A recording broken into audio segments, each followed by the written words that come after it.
خلي بالك احنا في خطر حقيقي، احنا في خطر. الحقيقي ان احنا دلوقتي اللي محتاجين انقاذ.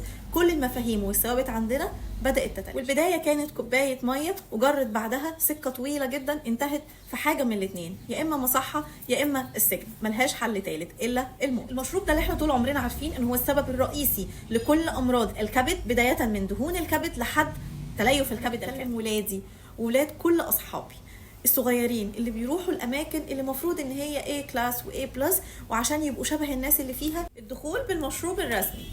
المشروب الرسمي دلوقتي مش الميه، هي الميه دلوقتي عندهم بقى ليها اسم تاني. عشان تدخل الاماكن ال A كلاس وال A بلس لازم تكون معاك المشروب الرسمي. كتر ما احنا شايفين الفنانين، البلوجرز، الناس العاديه في العادي، خلاص بقى العادي بقى فيه المشروب الخاص. خلاص المشروبات اللي احنا طول عمرنا عارفين انها مش من اخلاقنا ومش من ديننا ومش من تعاليمنا وكل الكلام ده كله اصبح ملوش وجود. بس اصبح عشان تكون موجود مع الكوميونتي ده you have to pay. بتدفع ثمن ده من صحتك ومن فلوسك ومن تربيتك ومن اخلاقك، وفي النهايه بنلاقي نتائج كتيره جدا زي اللي احنا بنسمع عنها طول الوقت. فنانه شهيره ادمنت مش عارفه ايه، فنان شهير اتحبس عشان مش عارفه ايه. للاسف الناس دول هم الشكل العام بتاعهم هو اللي بيترسم في عيون ولادنا، ويبقوا عايزين يقلدوه.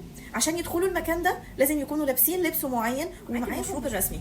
المشروب ده اللي احنا طول عمرنا عارفين ان هو السبب الرئيسي كل الامراض السرطانيه، كل امراض الزهايمر، كل امراض الهالوسينيشن، مشاكل الكلى والبنكرياس كامله سببها هو الميه اللي هم بيشربوها، اللي دلوقتي بقت موجوده بسهوله جدا في كل الصور وفي كل الحفلات وفي كل الافراح، وبقت حاجه عاديه جدا، وبقى بيتروج لها طول الوقت ان ده العادي. العادي انك تدخل فرح تلاقي الترابيزات مليانه ازايز الميه دي، العادي انك تروح اي شاطئ، العادي عشان تدخل وتكون تبع الكوميونتي بتاعنا ان يكون معاك المشروب ده. خلي بالك ده عمره لا كان دليل على انك غني، ولا انك ابن ناس قوي، ولا انك معاك فلوس، ولا انك هاي قوي. لا، ده على فكرة بيأكد ان انت بتنعدم شخصيتك تدريجيا. انت سلمت دماغك لشخصيات هم اللي رسموا لك الطريق اللي انت هتمشي عليه.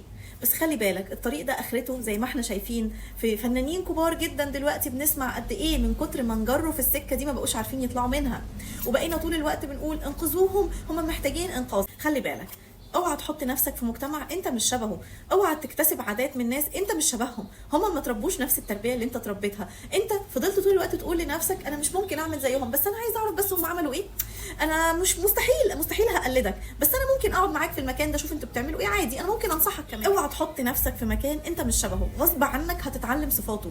صدقني مهما حاولت، احنا اصبحنا في زمن القابض على دينه كالقابض على جمره من نار. مش بقول ان احنا احسن ناس، ولكن في حاجات بسيطه دلوقتي بدانا نتهاون فيها، والتنازلات بدات تزيد لحد ما اصبح الحاجات اللي احنا طول عمرنا شايفينها بعيده جدا بقت منتشره عادي جدا بين الشباب الصغير. خلوا بالكم ده عمره ما كان صح، عشان صحتكم، عشان اخلاقكم، وعشان النهايه اللي انتوا تتمنوها لنفسكم مستحيل تكون النهايه دي. خلي بالك.